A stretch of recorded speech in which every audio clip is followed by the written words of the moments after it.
Hello বন্ধুরা, আমি অনির্বাণ, তোমাদের friendly gardener and welcome back to another video. প্রায় অনেকক্ষণ ধরে ট্রাই করছি ভিডিওটা করার, আর ফাইনালি সুযোগ পেয়েছি। কিন্তু বলতে বলতে গুড়ি গুড়ি বৃষ্টি পড়া শুরু হয়ে গেছে।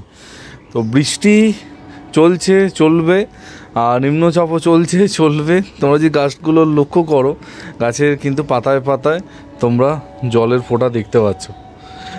তো আজকে যে বিষয়ে কথা হতে চলেছে, প্রচুর বন্ধুরা আমাকে ইদানিং মেসেজ করছে, ফোন করছে। একটাই তাদের জানার বিষয় যে গাছে ফাঙ্গিসাইড, পেস্টিসাইড অনির্বাণ কখন দেবো, আর যতবার বৃষ্টি হবে ততবার কি ফাঙ্গিসাইড স্প্রে করব। এই বিষয়ে আমি মনে হয় মুশকিল আসানে উত্তর দিয়েছিলাম এই টপিকে। তো সে হয়তো যা হয় আর কি, প্রচুর বন্ধুরা সেগুলো মানে দেখেছো স্কিপ করে বা আমার কথাগুলো ঠিক করে শোনোনি, তার জন্য আমাকে কিন্তু আজকে আবার ভিডিওটা বানাতে হচ্ছে। আমার বর্তমানে আমার বোগানভিলিয়া গাছগুলোর অবস্থা দেখো, মানে কি লেভেলে ফলিয়েজ হয়েছে, মানে তোমরা নিজেরাই দেখতে পাচ্ছ। মানে এই সব কামাল কিন্তু হয়েছে সঠিক পরিচর্যা, বৃষ্টির জল আর কিছুটা হলেও আমার ম্যাজিক মিক্স খাবারের জন্য। তো ম্যাজিক মিক্স খাবার আমি যেটা দিয়েছিলাম বর্ষা শুরুর আগে, তারই কামাল দেখতে পাচ্ছ। মানে কী লেভেলে ফলিয়েজ দেখতে পাচ্ছ। তাও তো অনেকবার টব উপর থেকে নিচে পড়ে গেছে ঝড়ে, যখন জোরে হাওয়া দিয়েছে। আজকেও তো দেখলাম মানে কয়েকটা টব উল্টে গেছে, ঠিক আছে। তো সেই সব কিছু দিক থেকে দেখে আমার গাছ কিন্তু বর্তমানে এই কন্ডিশন আছে। তো যেই কথাটা বলছিলাম, ফাঙ্গিসাইড, পেস্টিসাইড, একটা কথা আমি আগেও বলেছি, আবারও বলবো যে মানে ঘন ঘন যে কোনো কেমিক্যাল স্প্রে করা একদমই উচিত না, ঠিক আছে। এটা ফাঙ্গিসাইড, পেস্টিসাইড বলে না, যে কোনো কেমিক্যাল সেটা ঘন ঘন দেওয়া একদমই উচিত না। একটা প্রপার টাইম মেনে দেওয়াই কিন্তু ভালো। আমি যেটা সবসময় বলি যে 10 দিন 12 দিনে একবার করে ফাঙ্গিসাইড, পেস্টিসাইড করলে এনাফ। এবার অনেকের যেটা প্রশ্ন যে এই যে একটা নিম্নচাপ গেছে বা নিম্নচাপ চলছে, আবহাওয়া দপ্তর থেকে তো বলছে বৃষ্টি আস্তে আস্তে কমবে।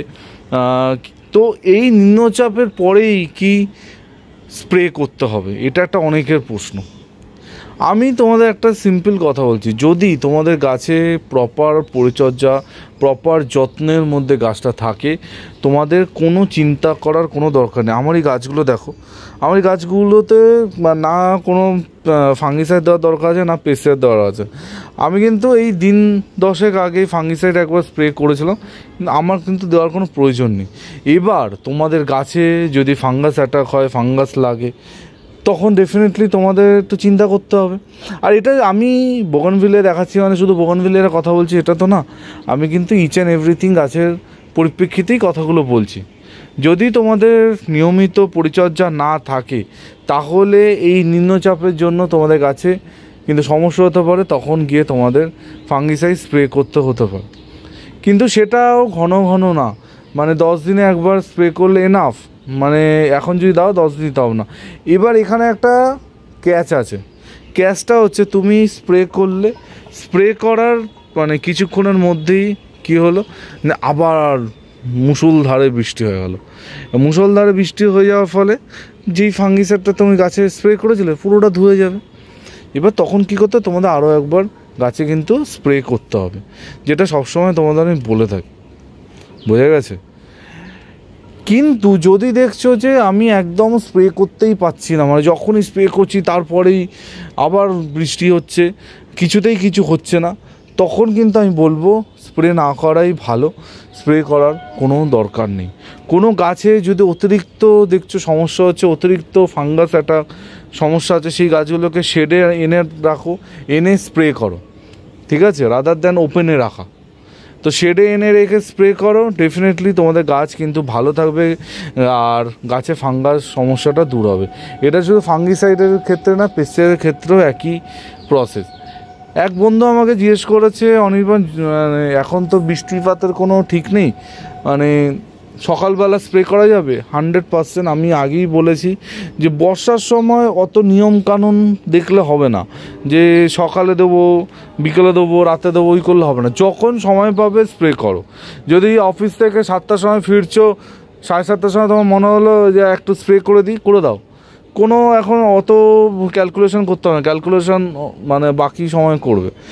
তো যেটা বলছিলাম, যখন সময় পাবে স্প্রে করো, কিন্তু একটা অনেকের মধ্যে ব্যাপার দেখতে পাচ্ছি যে বৃষ্টি হলেই স্প্রে, এইটা কিন্তু করা যাবে না, বুঝে গেছে? এইটা কিন্তু একদম করা যাবে না। সঠিক সময় সঠিক স্প্রেটা করো, ডেফিনেটলি তোমাদের গাছ কিন্তু ভালো থাকবে।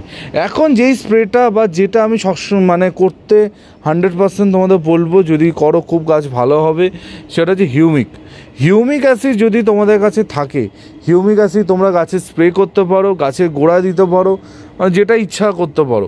হিউমিক অ্যাসিড টোটালি অর্গানিক হয়, তোমরা জানো তো। হিউমিক অ্যাসিডটা এখন প্রয়োগ করতেই পারো, কোনো অসুবিধা হবে না, গাছ কিন্তু দুর্দান্ত থাকবে।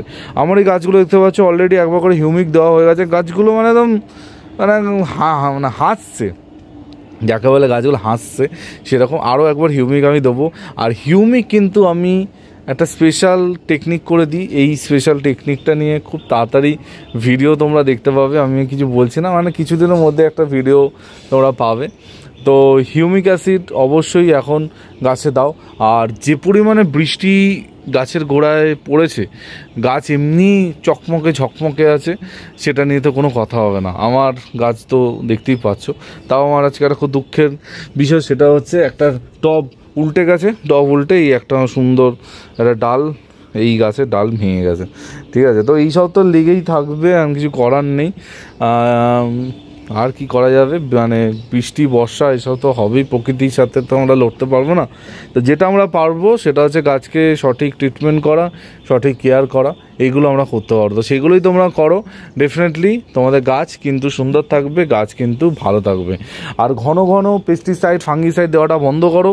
যখন যেটা প্রয়োজন হবে তখন সেটা দাও। তুমি যদি 1 সপ্তাহ আগে ফাঙ্গিসাইড স্প্রে করে থাকো, আবার দেওয়ার কোনো দরকার নেই, কিছুদিন পরে দাও, ঠিক আছে? এই যে কিছু মানুষজনের বাতিক, যে ঝড় বৃষ্টি হয়েছে কি হয়নি, দে ফাঙ্গিসাইড, দে পেস্টিসাইড। আরে একটা ক্যালেন্ডার মেনটেন করো, যে আমি এই দিনকে পেস্টিসাইড দিয়েছি, আমি এই দিনকে ফাঙ্গিসাইড দিয়েছি, আমি আবার এই দিনকে দেবো।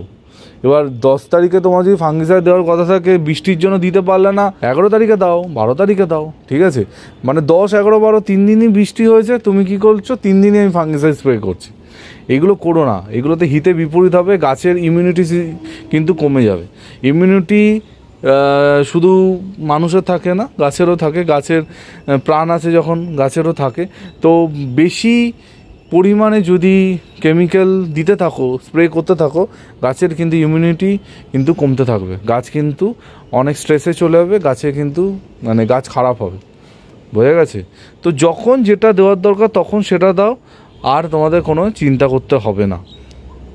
তো এই ছিল মানে টোটাল ভিডিও, একদম সিম্পল সাধারণ একটা ভিডিও আজকে তোমাদের বললাম। আর এই ভিডিওটা করার একমাত্রই কারণ হচ্ছে প্রচুর ফোন পাচ্ছি এই নিম্নচাপের পরে, যে কি দেবো, কখন দেবো, এক্সেট্রা। তো ভাবলাম আজকে এই বিষয়ে কিছু কথা হয়ে যাক, ঠিক আছে? তো যদি তোমাদের মনে আরও কিছু প্রশ্ন থাকে, ঠিক আছে, এগুলো সব তোমাদের মনের প্রশ্নগুলোই আমি ভিডিও আকারে প্রস্তুত করি, কারণ তোমাদের সমস্যা হচ্ছে সেগুলো তো আমাকে দেখতে হবে। তো তোমাদের মনে যদি আরও কিছু প্রশ্ন থাকে, ডেফিনেটলি আমাকে কমেন্ট করো, আমাকে মেসেজ করো, ফোন করো। আমার ফোন নাম্বার স্ক্রিনে দেখতে পাচ্ছ, এইটাই আমার একমাত্র নাম্বার। এই নাম্বারটা সকাল 10টা থেকে রাত 8টা অবধি অন থাকে। এর মধ্যে তোমরা আমার সাথে ফোন কলে যোগাযোগ করতে পারো, ঠিক আছে? আর এটাই আমার একমাত্র হোয়াটসঅ্যাপ নাম্বার, যখন খুশি আমাকে হোয়াটসঅ্যাপ তোমরা করে রাখতেই পারো। তো ভালো করে বাগান করো, সুন্দর করে বাগান করো, আর মানে বেশি চাপ নেবে না, ঠিক আছে? চাপ নিলেই কিন্তু সমস্যা। তো এই বলে আছে ভিডিওটা এখানেই এন্ড করছি। কালকে ঠিক সকাল 11টায় আবার নতুন ভিডিওর সাথে অনির্বাণ চলে আসবে। টিল দেন সবাই ভালো থেকো আর সবুজে থেকো। ততক্ষণের জন্য বাই বাই।